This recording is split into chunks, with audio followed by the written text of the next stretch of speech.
In the name of God, the most compassionate, the most merciful.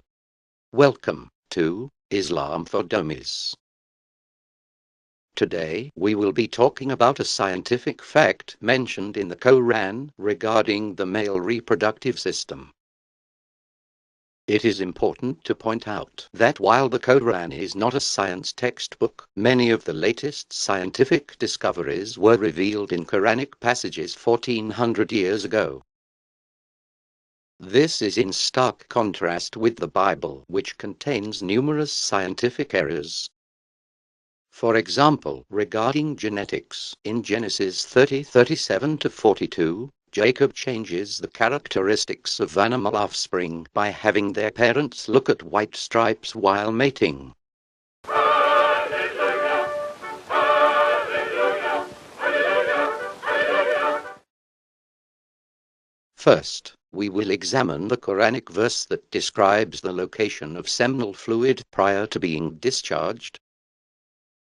The literal translation of the Quran, chapter 86, verses 6 and 7 is, Man is created from gushing water, which comes out from between the backbone and the ribs. in other words, just prior to gushing or coming out of the body, seminal fluid is located between the backbone and the ribs. At first glance, a layman might think that semen comes out from the testicles. While the sperm is produced in the testicles, neither is the sperm nor is the seminal fluid, which is essential for natural fertilization, anywhere near them prior to ejaculation. The verse specifically mentions the entire fluid of semen and not just the sperm component. So let's examine the process of emission, where all the components of semen are joined. Sperm is stored in the epididymis, which is not in the testicles, but above them. The sperm, which comprises 2 to 5% of the seminal fluid, travels from the epididymis up through the vas deferens duct and around the bladder. Together, the seminal vesicle and the prostate gland produce 90% of the fluid in semen. This mixture travels through the prostate and is joined by mucus from the bulbourethral glands just below the prostate. It is at this point that semen is fully formed, comprising both the sperm and the seminal fluids.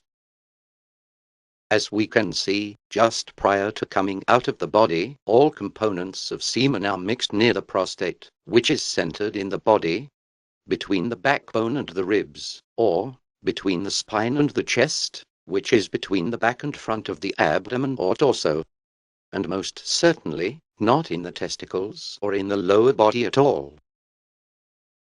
Someone might object to this by saying, The ribs are too high to say that the prostate is between the backbone and the ribs. To this objection we answer that the head is still between the shoulders, even though it is too high, and the genitals are still between the legs, even though they are too high. Now, let's check the verse again. Man is created from gushing water, which comes out from between the backbone and the ribs.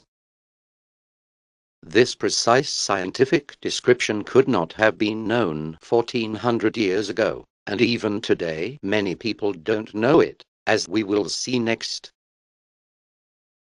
Second, we will examine some false claims regarding the scientific accuracy of this verse. In reference to this verse, Answeringislam.org quotes a mistake by Dr. William Campbell. We are left with the very real problem that the semen is coming from the back or kidney area and not the testicles. In fact, as we saw earlier, semen does not come from the testicles. Only the sperm is produced there, which comprises 2 to 5% of the semen. The sperm cells travel to the prostate, where 95% of the gushing semen is produced. Next, let's also listen to the false claims of the person discuss Islam about this verse. This description reflects the view of Hippocrates, common in the 5th century. that semen comes from all the fluid of the body and passes through the kidneys on the way to the penis. We now know that it comes from the testicles. First of all, discuss Islam also falsely claims that semen comes from the testicles. We now know that it comes from the testicles. It is quite astonishing how those attacking Islam make the same layman errors without checking their facts. In any case, the Quran does not contain the scientific errors of Hippocrates' view, such as that semen comes from all the fluid in the body, and that semen passes through the kidneys. As a result, contrary to discuss Islam's misrepresentation, there is no similarity whatsoever between this Quranic passage and the view of Hippocrates. Furthermore, let's examine some more of Hippocrates-related scientific errors that are, again, not in the Quran. Number 1, that sperm originate in the brain. Number 2, that both men and women produce sperm. Number 3, that healthy sperm is produced by healthy parts of the body. And number 4, that stronger sperm results in males, while weaker sperm results in females.